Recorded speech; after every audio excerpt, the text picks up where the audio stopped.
Ang mabuting balita ng Panginoon ayon kay San Mateo. Pagbalik nila sa maraming tao, lumapit kay Jesus ang isang lalaki at lumuhod ito sa harap niya at nagsabi, "Ginoo, maawa po kayo sa anak ko. Siya po'y may epilepsya at lubhang nahihirapan. Madalas po siyang mabuwal sa apoy o kaya'y mahulog sa tubig. Dinala ko po siya sa inyong mga alagad, ngunit siya'y hindi nila mapagaling." Sumagot si Jesus, "Lahing napakasama at walang pananampalataya. Hanggang kailan ako dapat manatiling kasama ninyo? Hanggang kailan ko kayo pagtitiisan? Dalhin ninyo rito ang bata." Inutusan ni Jesus ang demonyo na lumabas sa bata, at ang bata'y gumaling kaagad. Pagkatapos ng sila-sila na lamang, lumapit ang mga alagad at tinanong si Jesus, "Bakit hindi po namin mapalayas ang demonyo?" Sumagot siya, "Dahil sa maliit ang inyong pananampalataya. Tandaan ninyo, kung kayo'y may pananampalataya sa Diyos na sinlaki ng buto ng mustasa, maaari ninyong sabihin sa bundok na ito, 'Lumipat ka roon,' at ito'y lilipat nga." Ang mabuting balita ng Panginoon. Mapagpalang araw sa inyong lahat. Welcome po sa ating Gospel in a Nutshell. Mga kapatid, ang Ebanghelyo ngayong araw ay isang sulyap sa isang eksena ng panghihina at pagkabigo. Ngunit higit pa rito, ito ay paanyaya sa panibagong uri ng pananampalataya. Narinig natin mula sa Ebanghelyo ni San Mateo ang kwento ng isang ama na lumapit kay Jesus upang humingi ng kagalingan para sa kanyang anak na inaalihan ng masamang espiritu. Isang karanasang puno ng hinagpis, pananabik at pagkadismaya dahil hindi ito natulungan ng mga alagad. At sinabi ni Jesus, napakawalang pananalig at suwail na lahi. Matinding salita, hindi dahil sa galit, kundi dahil sa sama ng loob, sa kakulangan ng tiwala, lalo na sa mga dapat sanang matatag sa pananampalataya.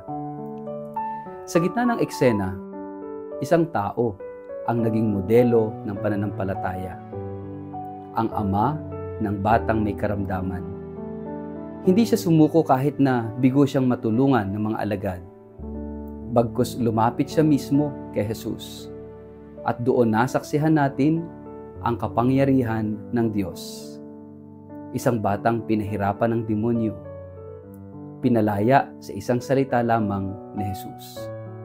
Ang tanong, bakit hindi ito nagawa ng mga alagad? Ito ang parehong tanong nila kay Jesus. At ang sagot ng Panginoon ay diretso at totoo, dahil sa kakaunti ang inyong pananampalataya.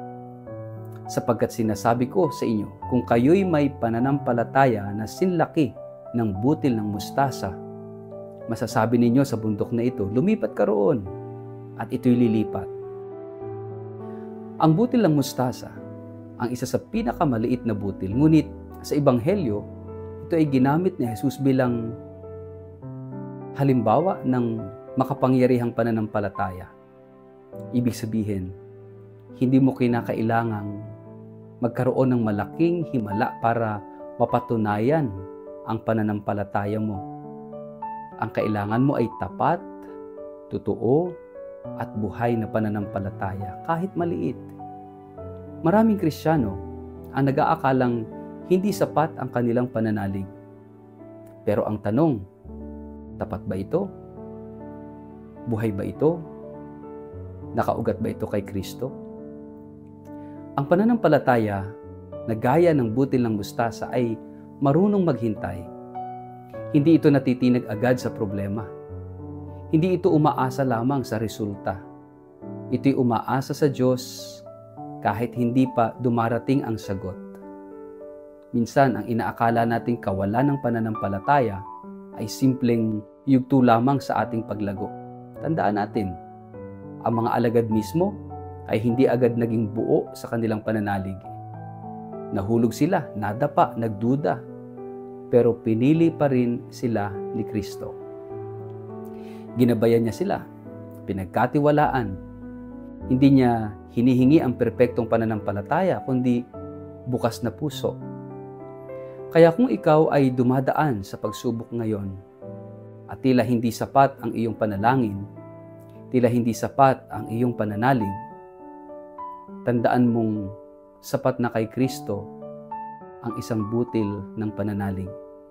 Kung ito'y taos, totoo, at handang lumago.